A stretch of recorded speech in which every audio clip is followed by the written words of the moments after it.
Welcome back to another episode of Anxiety Chats.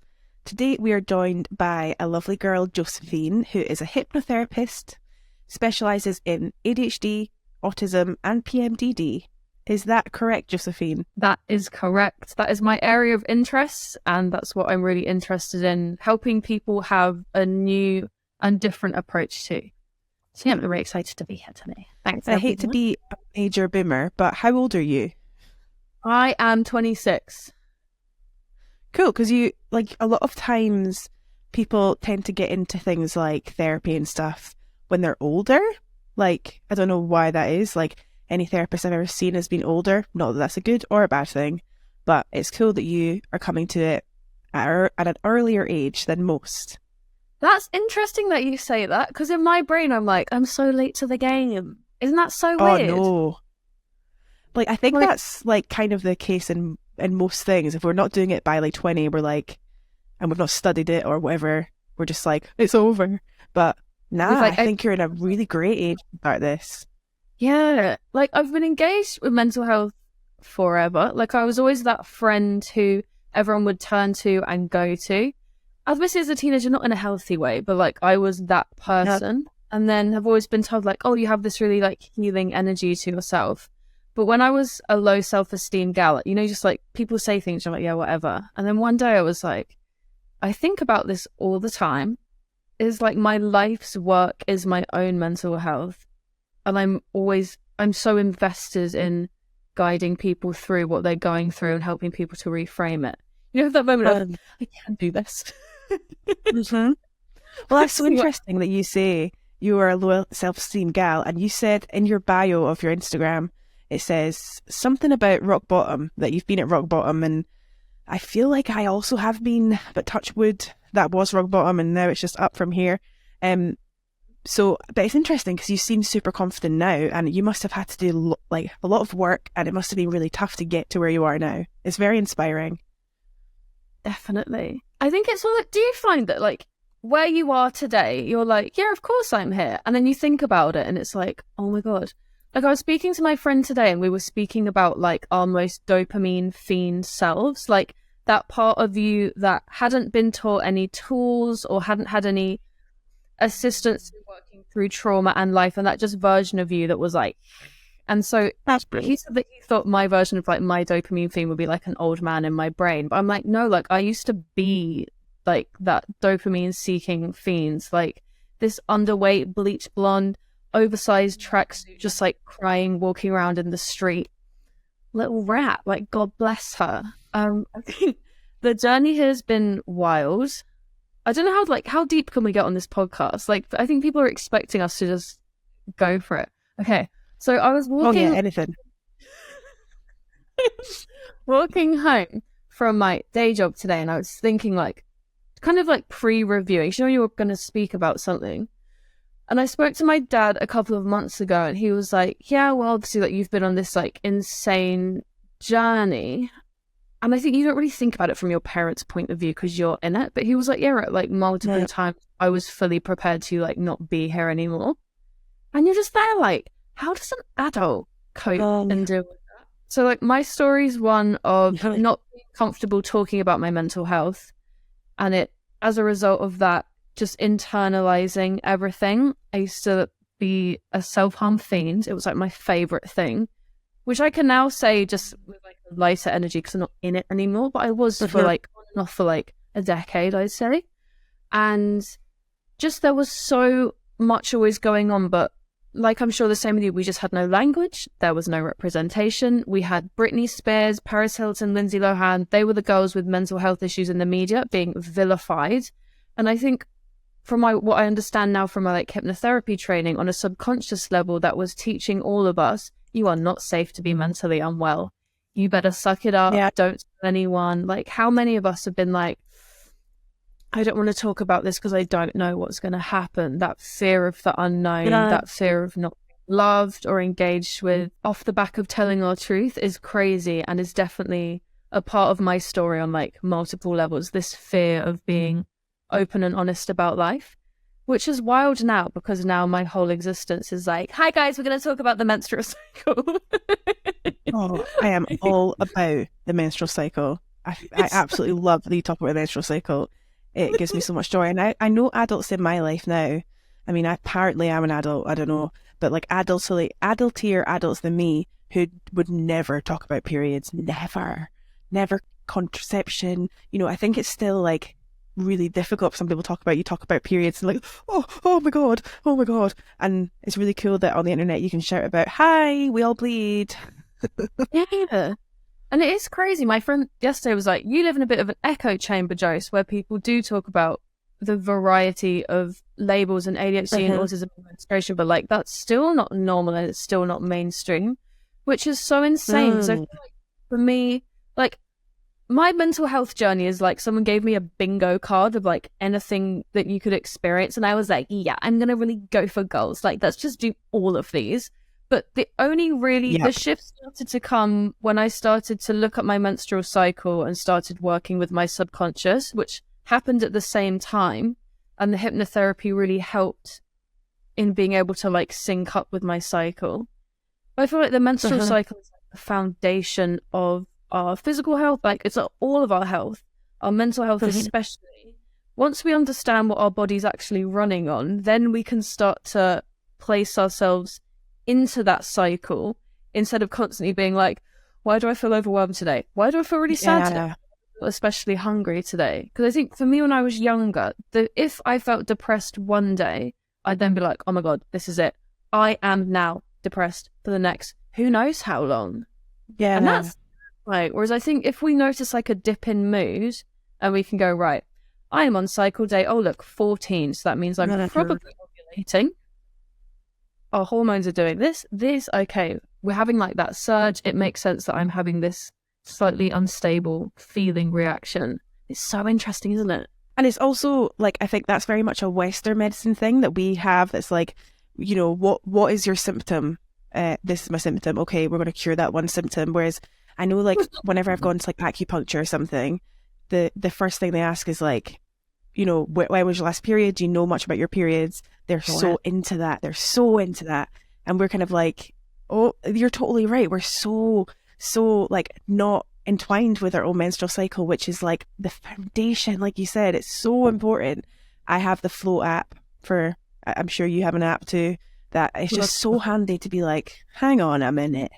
Let me check my app of why I have running to the bathroom 3 times today. Like it's intertwined with everything. And especially girls with ADHD, anxiety, all of those kinds of things. Like, and I think a really interesting, I don't know, like when I heard that you're a PMDD, I started thinking about my period education at school.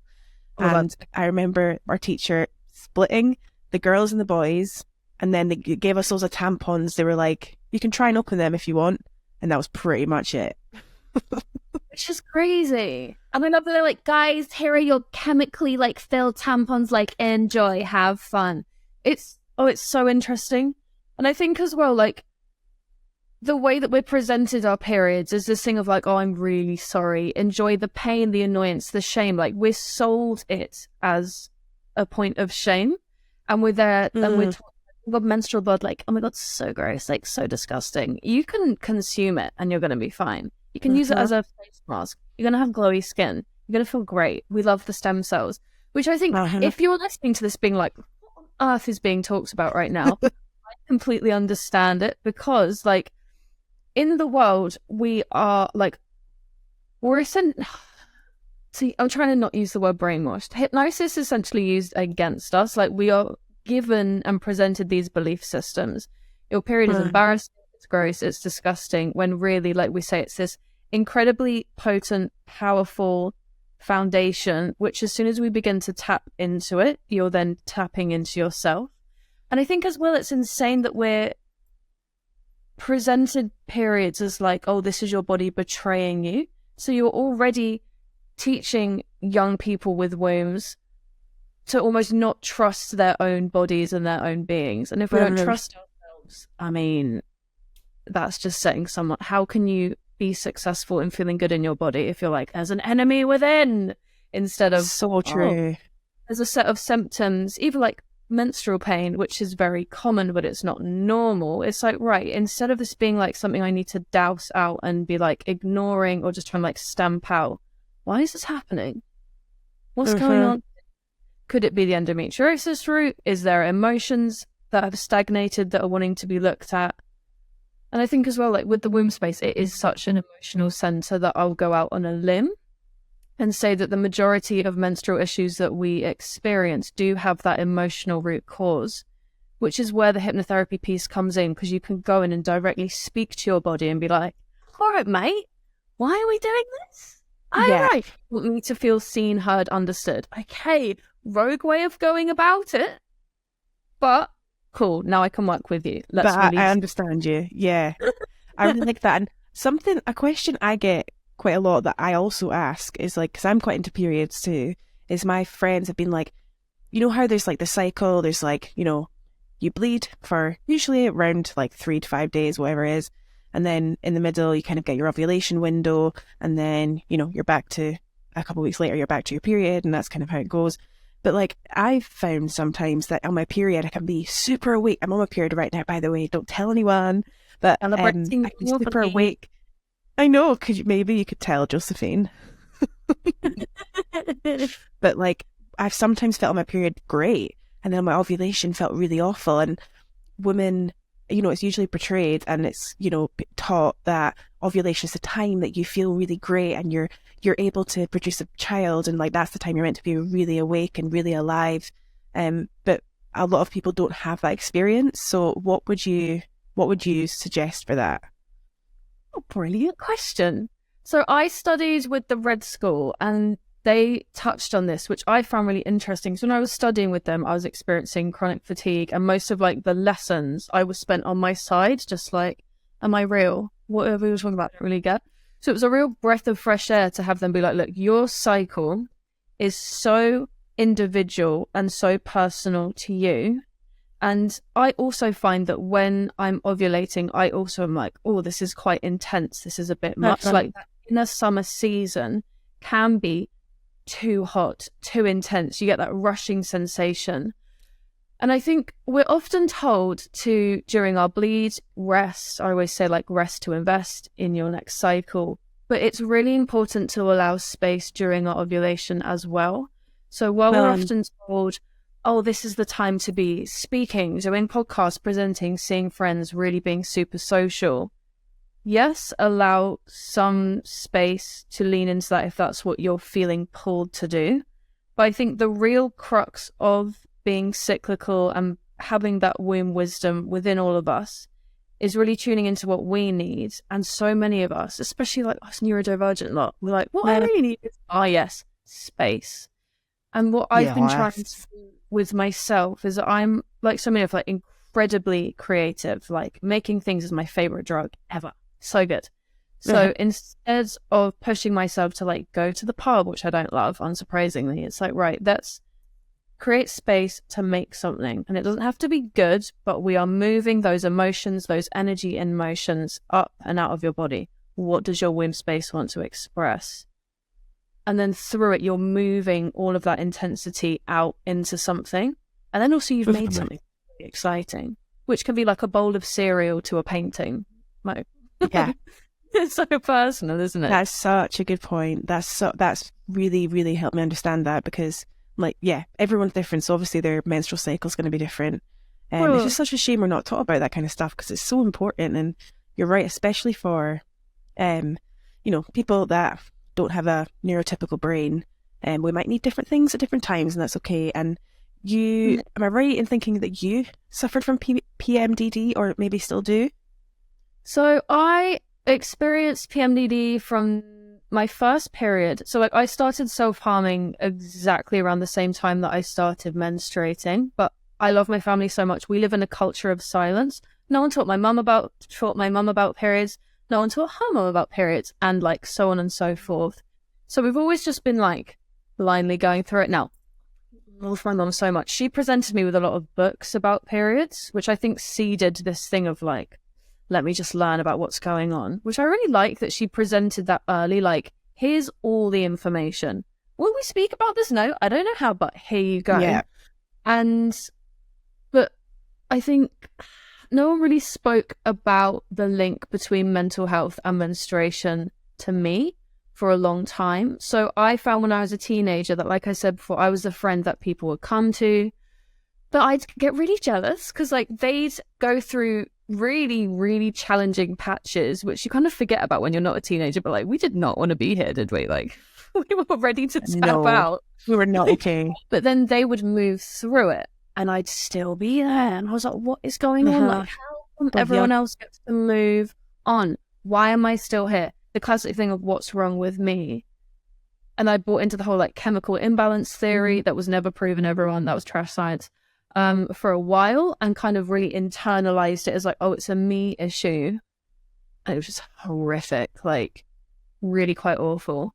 And then when I was 23, so that was during lockdown, Instagram stopped talking about this thing called PMDD, premenstrual dysphoria. And I was like, what? Does my life suddenly make sense to me now? Everything at the time suddenly made sense. And I realized I had a bipolar misdiagnosis when I was 17. That was terrible. And that really threw my life off course for a while because I got put on drugs and they were like the maximum dose of like black box awful medication, which is quite easy to go on, but terrible to come off of. So my life just weird, man. But through learning about the PMDD piece, I remember I went on Amazon and bought every book, about 5, to do with PMDD that there was, and was like, right, I really need to sort this out because I'm not gonna be here for much longer. It had reached that real crisis point. It was like lockdown and all the rest, like it was just awful. But through that, I'm grateful that I understood the PMDD piece before the ADHD and autism piece, because again, it allowed me to actually understand how it is that I'm moving through the world and through the months and through my body. And it allowed me to build a relationship with myself, which had never existed before, and kind of start that journey of having a relationship with myself before the sledgehammer that is the ADHD and autism diagnosis. Because I think that's so difficult, because then you have to like reassess your whole existence. So I feel like things are sad when they happen to you, but they're like really sad when it happens to like you as an autistic person. Then you're just like, oh, this could have been avoided. So yeah. And I imagine getting a ADHD and autism diagnosis older is also like, I've got a friend at the moment who's literally, she's 28, she's literally just been diagnosed with ADHD, and she said that she's kind of grieving. Well, yeah, we absolutely should. And she also has been on this podcast and she has a channel and she's amazing. And her name's Dara. And like she's just literally got her ADHD diagnosis and like has just got a medication, and like it's all like starting to make sense. But she's talked quite a lot about like grieving that whole time that nobody noticed her, nobody noticed who she was, nobody recognized her for who she was. Really? And like, you know, usually like you kind of hope when something's like going wrong as a kid or something, an adult will notice and help and know exactly what to do. But if an adult didn't notice, or there wasn't signs that an adult could recognize, and we're not blaming anybody here at all, but it might be quite hard. And you're kind of, like you said, you were diagnosed with autism and ADHD later. And so what led you to that understanding? I mean, I think I'm one of those classic cases of very creatively talented children who then try and enter into the world, but everything falls apart at 17. Like there's this weird micro, not trend, but like micro happening of like girls manage and cope within the education system. And then I think at the age of 17, you're changing schools or everything. Like I stayed at my school, but everything changed. So we're not loving that, are we? Suddenly everything's a lot more open, and there's suddenly a lot more pressure, and there's less support. And you're kind of just like bolstered up, and then the ground's taken away from you. So I had a complete meltdown. Like it was really just bad, man. Like it was so, like I was like sleeping on my parents' floor because I didn't trust myself too, which we kind of speak about sometimes over Sunday lunches. So like, do you remember that? And we're all like, oh yeah. Like I think we all forget how horrendously bad it was, because at the time everyone's just trying to get through it. No one knows what to do. Like England, we have a terrible terrible relationship with mental health. No one knows what's going on. We've got this weird thing of this generational divide. Like, all of us lot, we're so well versed. We're like, trauma recovery. Here's this, here's that. Da, da, da, da. And then we've got someone who's even like 7 years older than us is completely like, oh yeah, I'm keeping a lid on that one. Whereas we're here like reveling in the ocean of our emotions. Like, we're gonna thrive and work through it. We've never found a lid. No. We were given Tumblr accounts and it kind of didn't stop from there. Yeah. But so sorry. The ADHD piece is a bit obvious, isn't it? Imagine if I was like, no, like, it's not me. Okay, just want to say, forgot. With the PMDD, I don't experience that anymore, literally through understanding how to be cyclical and also utilizing hypnotherapy, which is why I ended up studying it, because I was like, I cannot have all these women who are lining up for hysterectomies, or like I was idolizing a hysterectomy as the gold standard of how to be rid of this reaction. I know we're sold it as a disorder. I see all of this as reactions that our body is having. Like, the body doesn't make mistakes. It can't speak to us directly. It is trying to tell us that there is an imbalance somewhere. Often there are the emotional roots to it. Because I think about this today, I think it's crazy that people are being put on waiting lists to have their whole reproductive systems taken out, or part of it taken out, without being given the opportunity to work with themselves, to work with their subconscious, to find out why the body's created the premenstrual dysphoric response. Like, huh? Because if the root cause, if the root cause is still there, and you've taken one way that it's manifesting away, the root cause is like, right, well, we're going to do this instead now. It's like, come on. But definitely, and like, I've totally, like, I'm so grateful we have the NHS in this country. I don't know, whoever's listening to this, like, obviously we have a National Health Service. We're very lucky for that. But it means that they need to get you in there and out of there as literally as quickly as possible, which means that they can't do things like PMDD. Okay, well, that can be linked to this, and if you try this, then this might help. And unless you pay a lot of money, you can't really get like the intricacies worked out on that, and it's like ridiculous. We were talking about this the other day. I don't know if this is controversial. It probably is. Most things I say and believe are. But it's almost, we love the NHS. Thank you, NHS. But it's put us in this odd chokehold in our healthcare where people will spend hundreds of pounds to go on holiday. They'll spend money on Nike shoes. They'll spend a couple of £100 to go to a like weekend festival. But then I think for so many of us, when someone goes, oh, do you want to invest money in your health? We're like, why would I do that? Yeah, that's a really good point. And then I think healing and being able to look at our health is 100% a privilege. I would be the worst person if I was like, why is everyone not doing this? But I found that, especially on the premenstrual dysphoria journey, so many major shifts were made at 2 a.m. with a journal. So I think it's a big part of any sort of, and I try not to use the word healing, because then it keeps your brain in a loop of just giving you things to deal with. Because it's like, oh, you like healing, do you? Have this. So it's more like health expansion and optimization. But I think the really key part of wherever we're at, whatever people are going through, is allowing ourselves the grace, the audacity, and the faith to go, I am accepting that I'm experiencing this right now, but I'm going to allow myself to blind faith, believe that things can change and they can get better. And I understand a lot of us, we don't really like the idea of change, but we can empower ourselves and just lie to your brain. It's always like your subconscious is always listening. Just lie to it. Be like, I am making the unfamiliar familiar. I am allowed to make changes. I do not have to be experiencing this reaction, be it depression, anxiety, really severe ADHD symptoms. I can actually work with this and alchemize it and make this something that really works for me. We don't have to stay in the mud forever. But also, like, honoring our experience in the mud, because like we've both had wild journeys.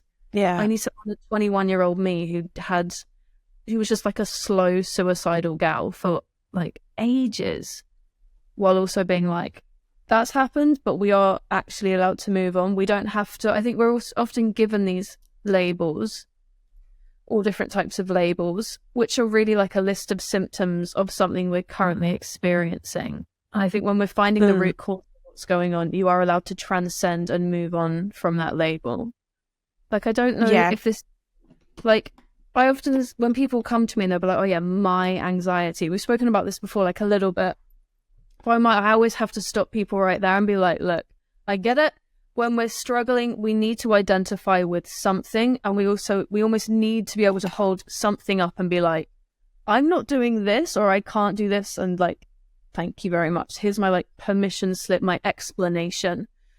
But I think the moment that we say my for anything, we're now taking ownership of it and we're internalizing it. And I think the moment you say my anxiety, my depression, my PMDD, you're then holding on to it, and we need space so that we can more be something like, this is the anxiety reaction that I'm currently experiencing, that I'm currently moving. I am allowed to, oh look, and now it's gone.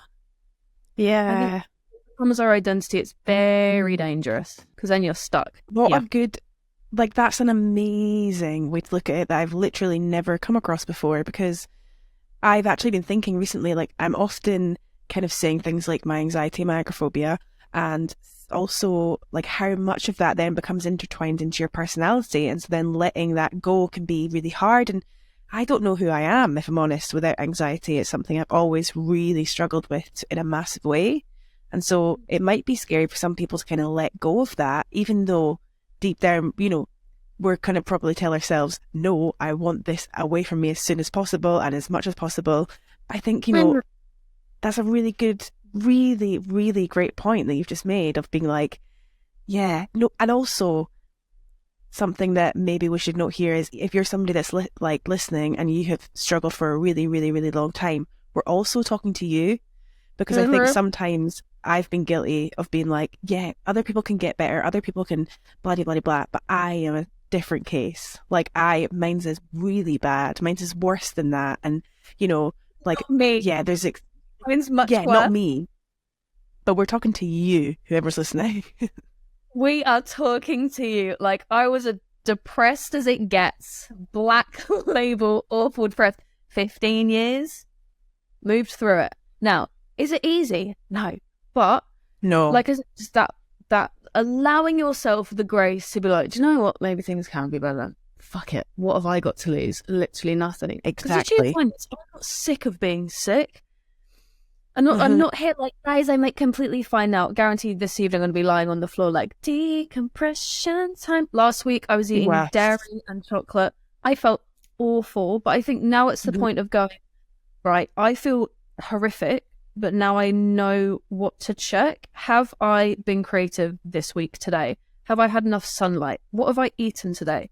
What have I put into my body? What have I visually been consuming? Like, so many of us utilize TikTok as a coping mechanism to numb out, but we all have like processing that we have to do, and we have to process everything that comes into our mind. So it's just pushing ourselves more and more into this state of overwhelm.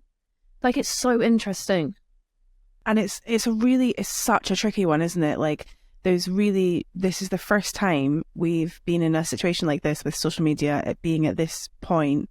And it's really hard to navigate it, especially as somebody with neurodivergence who, you know, like you said, they're getting things from this and they're feeling heard and they're feeling seen. But you're right, at what cost? Like, for some people, that'll be great and it'll be really good for them, and they'll maybe make friends through that and it'll be really great. It'll have a positive experience. But what are the long-term effects? We don't know.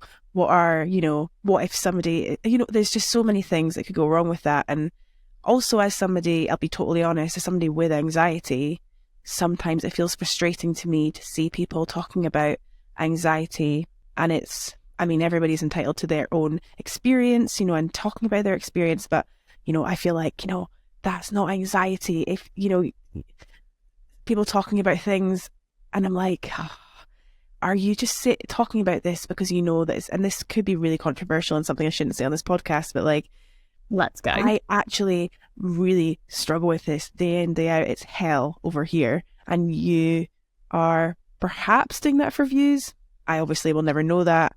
But that's how it feels sometimes, and that can be really frustrating. So totally get you with that one. Yeah. And also then people who like do speak about their honest experience get vilified. So like I follow this woman Mm. called Eden Harvey. I love her so much. And she's always spoken about anxiety and emetophobia and a slew of other things that she experiences. But because she's also built a career and a life and a world which is also successful, people are like, Eden's making up her symptoms. And it's like, is it not really empowering and exciting to see someone who's really been through it and still is and is still really putting in that work every day, but also has a life? Because until very recently, the only mental health representation we've had was and these are all like old movies like Girl Interrupted, Prozac Nation, sad, beige people who are just beige and their life is beige and everything's awful. Because I think then when you get the diagnosis of ADHD or autism, like whatever it is, anxiety, you're then presented with these images of like sad waif women with crap lives. And it's like, and then you feel like, I feel like that for me when I got especially the bipolar misdiagnosis, my life's over. Autism diagnosis, so I was like, well, what am I going to do now? Like, am I going to have friends? Am I going to be able to date? What's going on here? So really, it's really important that we have people like you, Emily, like people like Eden, who are like, this is what I'm experiencing. This is what I'm going through. And how dare anyone be like, you can't be anxious because you've got a cool house and nice dogs. It's like, what? Yeah. It's crazy. Really good point.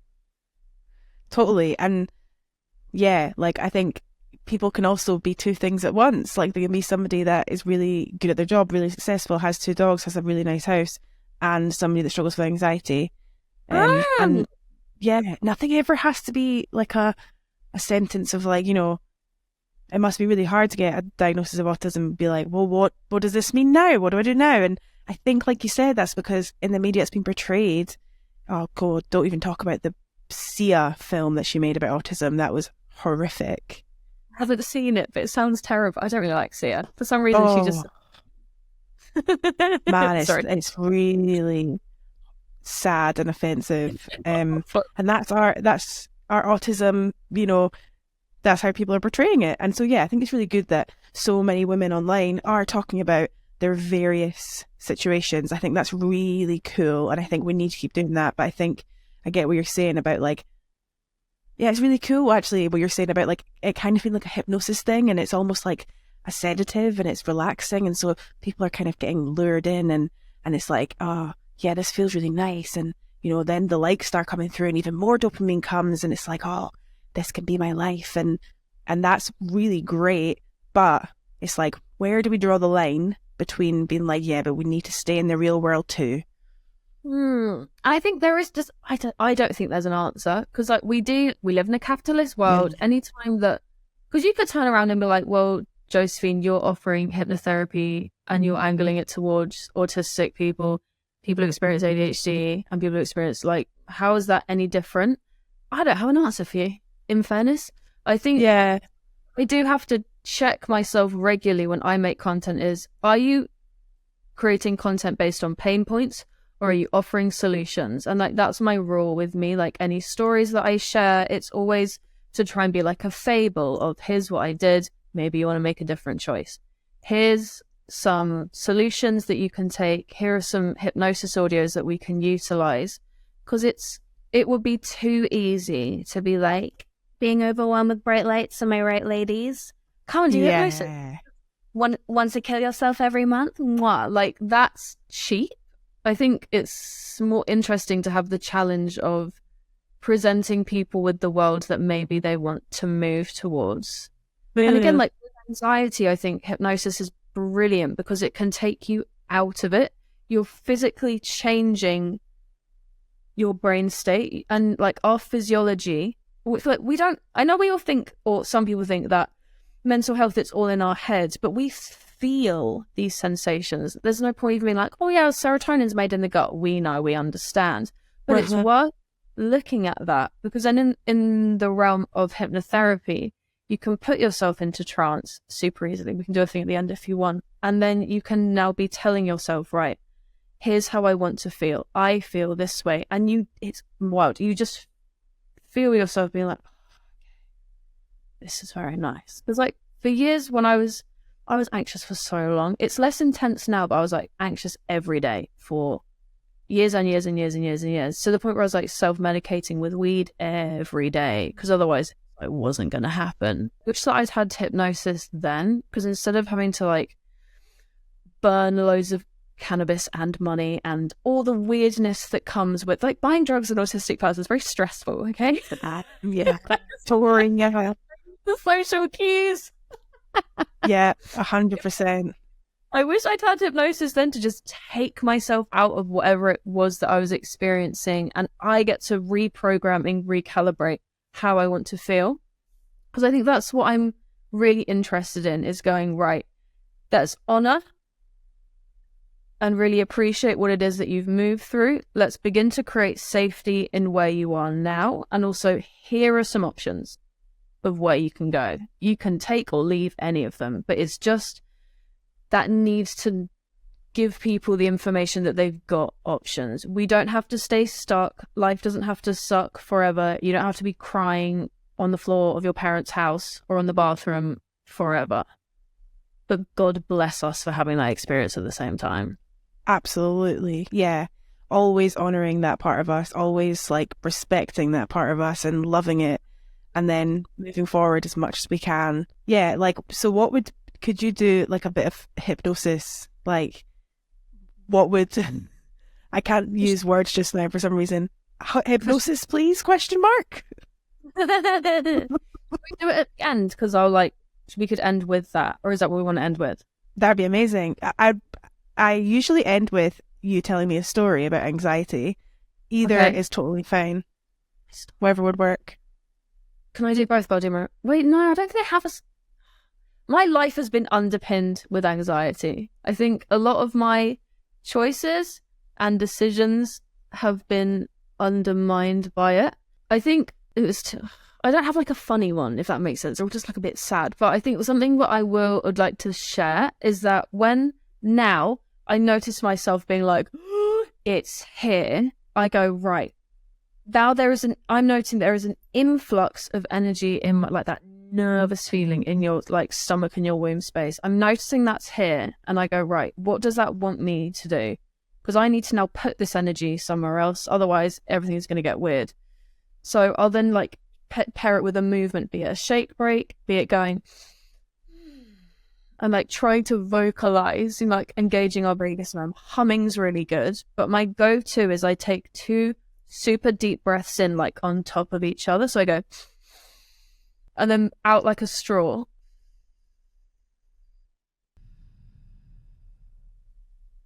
And like really slowly out. Because our body, you're telling your body it's safe. You can't take 2 deep breaths in when you're in danger. So it's finding ways to tell yourself that you're safe. And also, one last thing is that our brain doesn't have specific regions for emotions. So we essentially get to define what it is that we're feeling. So anxiety and excitement feel identical. So anytime it's like, oh my God, the anxiety is here, it's present in my being, just be like, I'm really excited for this. Yeah. This thing. Suddenly, we're so hyped about the fact that we need to do a presentation. And I think me, 2 or 3 years ago, was rolling my eyes like, oh my God, like, you can't do this. I don't have any control over my body. Like, trust me. Just, what have you got? What have we got to lose? And we've got so much to gain just by allowing ourselves to play with these really simple solutions. Because yes, everyone is moving and navigating really tough, difficult, heart-wrenching scenarios, but complicated situations do not need complicated solutions. We're allowed to go for simple means, working with the subconscious mind, doing the breath, just really simple breaths, utilizing movement, allowing those these emotions to like move up and out of our body. And that's how we win. Everyone gets to be better. I like it. I want to try that. That sounds really amazing. Yeah. I really like that breath thing, like breathing it. It's really also just nice for people to know, anyone listening that's a highly anxious person, it's nice to know, you actually, if you're really, if you're actually in danger, like being chased by a lion, you can't breathe in twice and then breathe out slowly like you're blowing out through a straw. That's not possible. So you mustn't be in danger, even though that's not always how it feels. like you're saying, you're sending a signal to your body of we're allowed to relax. It's okay. We are safe, and that's just amazing. I can't wait to use that. I'm so excited. Okay, brilliant. Thanks, Josephine. So we And might want it to. would be super lovely if we could maybe. I was Let's going do to say it. it'd be super lovely if we could maybe end on some hypnosis. Okay, so what we're going to do to intro this is we're just going to like allow ourselves, we shake our body and shake your hips if you want to. We store a lot of emotions in our hips. So just allow yourself wherever you are to just like shake out your arms. And the purpose of this is, because I always need to know why we're doing this, is that we are allowing any excess emotions, any excess energy emotion to be diffused and moved out of our body before we allow ourselves to just sit in a position that's comfortable. Most of my hypnosis clients do it in bed, but you could just lie and chill. So what we're going to do is we're going to look up behind our eyebrows. So choose a point on the ceiling, looking up as high as you can, and breathe in through your nose, filling your tummy first. So when we fill our tummy first, that's telling our body we're safe as well. Breathe out through your mouth, keeping your eyeballs up. Breathe in again. And breathe out, slowly releasing, relaxing, accepting any resistance as you breathe in again. And breathe out. And as you breathe out now, just close your eyelids right down, all the way down, feeling that flickering sensation. And I want you to take a breath in again. And breathe. Release, relax. And letting go, and I want you to tip your chin forward as if you're looking over a balcony or down 10 steps. So I want you to visualize 10 steps in front of you now. 10 inviting, welcoming, safe looking steps, knowing that you are safe and you are supported. Breathing in. Breathing out, moving down, drifting down, taking step 10. And then as you move down, drift down, melt down onto step 9, noticing any more resistance and allowing yourself to move through it as you step down onto step 8, to releasing, relaxing and letting go onto step 7. Feeling every muscle, every nerve around your body just relax. Releasing onto step 6, moving down onto step 5, feeling your body sinking into the surface that you're resting upon, allowing yourself to feel safe and supported as we move on to step 4, moving down, drifting down onto step 3, allowing yourself to notice that sense of relaxation that is beginning at the very top of your head and moving down, drifting down, melting down. The top of your skull, moving down your skull, down your neck, moving through and around each and every vertebrae in your spine, moving down, relaxing and releasing your body, leaning into this relaxed, this loose, and this light sensation that is flooding your body right now, and you know that you are creating these sensations. On to step 2 and on to step 1 now, knowing you're safe and supported, feeling your eyes, knowing that your eyes are locked shut right now and you feel safe and supported. And I just want you to again feel that wave of relaxation moving down the back of your head, moving down your spine, twisting around, moving down your spine, and now stopping over the back of your heart space, visualizing a trapdoor. Over your heart space, visualizing that trapdoor opening right now, and any black, heavy, murky energy is being relaxed and released from your heart space, visualizing, feeling that energy being released from your heart space right now. Feeling that sense of lightness, that sense of ease, comfort, and even confidence that is now being replaced within your heart space, closing that trapdoor. and allowing yourself to relax and release and move even deeper. Then I just want you to scan around your body right now, and I want you to scan for any lingering aspects of the anxiety. Seeing almost a laser beam coming down over your body, scanning for that place or those places where the anxiety is hanging out.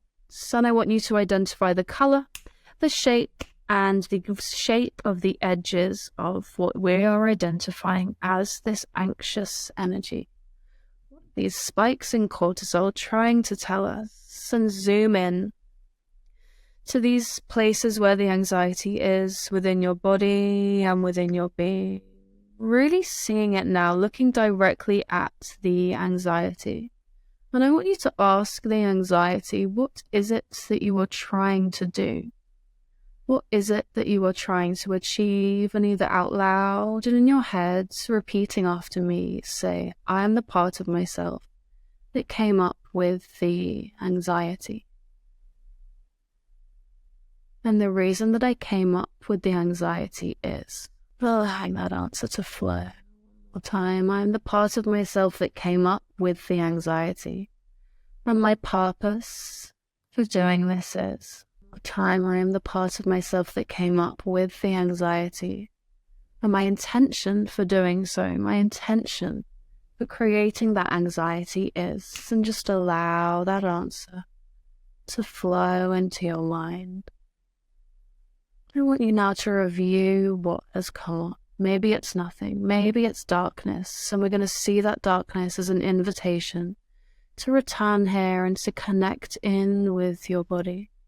Because this connection, this state of mind, this state of being is available to us each and every day. This power to really be introspective, to connect in with our body and our balls there each and every day, feeling that sense of lightness within your body, that sense of ease within your body, feeling the sense of gratefulness that you are moving towards understanding why it is that your body is reacting in the way it is, allowing your body to float, feeling super light, feeling lighter than a feather.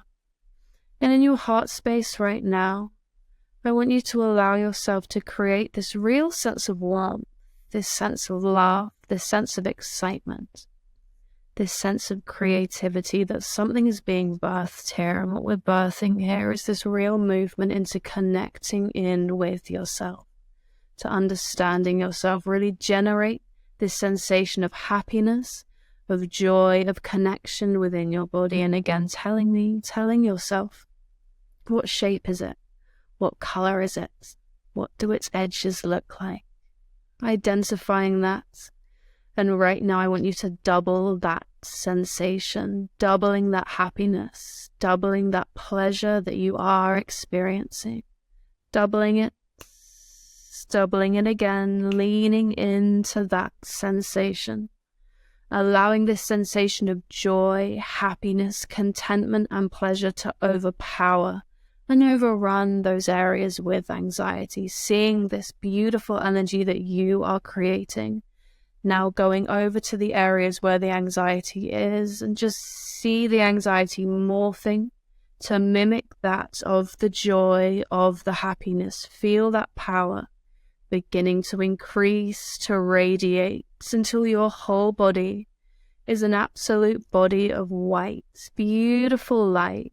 Feeling that light moving in and around your body, clearing out, clarifying, removing any energies that do not serve you anymore, allowing this to take place, allowing it to happen, knowing that you're in control. You're allowing this to happen, and it feels so good. Allowing yourself to experiment. How does this golden energy feel when you condense it in your mind? Now moving it down and around, washing through your chest, through your heart space, through your stomach, allowing any knots, any areas of tension in your stomach to relax and release, moving down into your womb space. feeling into that velvety darkness of your womb space, knowing that this is an area again for you to connect to understand further. Now, I want you to just choose a word that really defines this sensation for you right now. Maybe it's bubbles, light, joy, whatever it is.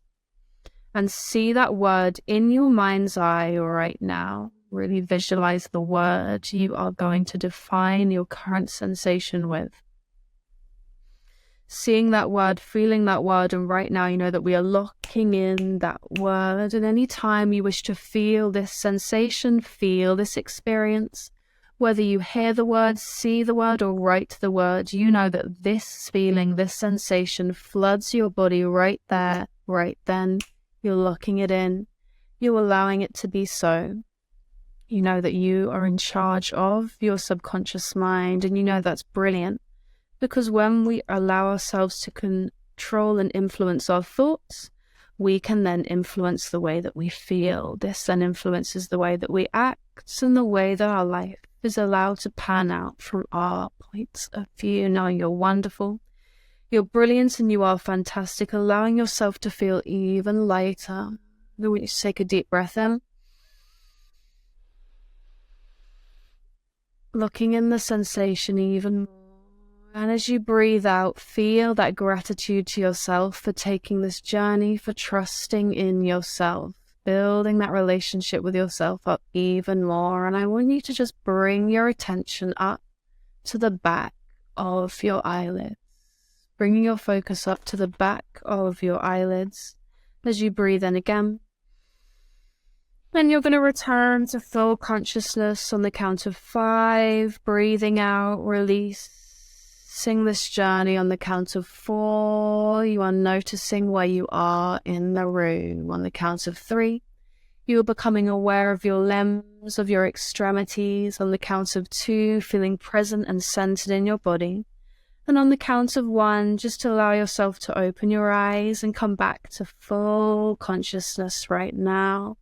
And you know there's no need to rush. And if need be, allow yourself to tap either side of your upper arms, giving yourself a beautiful butterfly hug, knowing that is matching up the bilateral sides of our brain, bringing us back in, giving yourself a squeeze, feeling proud of ourselves for going into our mind, taking control, and you did that.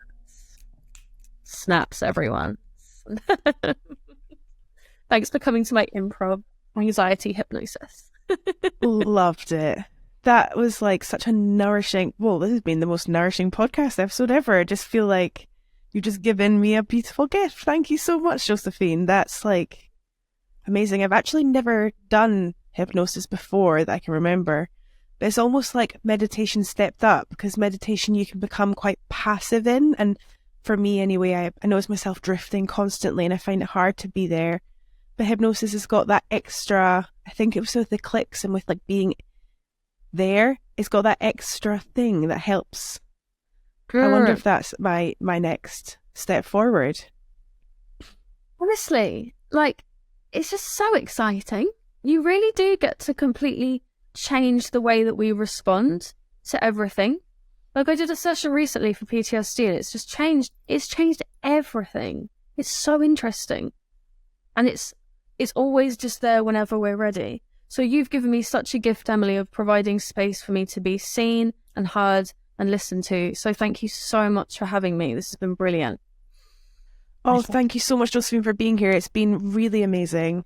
And thank you so much for, like, I feel like you've just introduced me to hypnosis. Like, that's really beautiful. And anyone, oh, it's so beautiful. And anyone that's listening, we are leaving all of Josephine's links in the description of wherever you're listening or watching this podcast.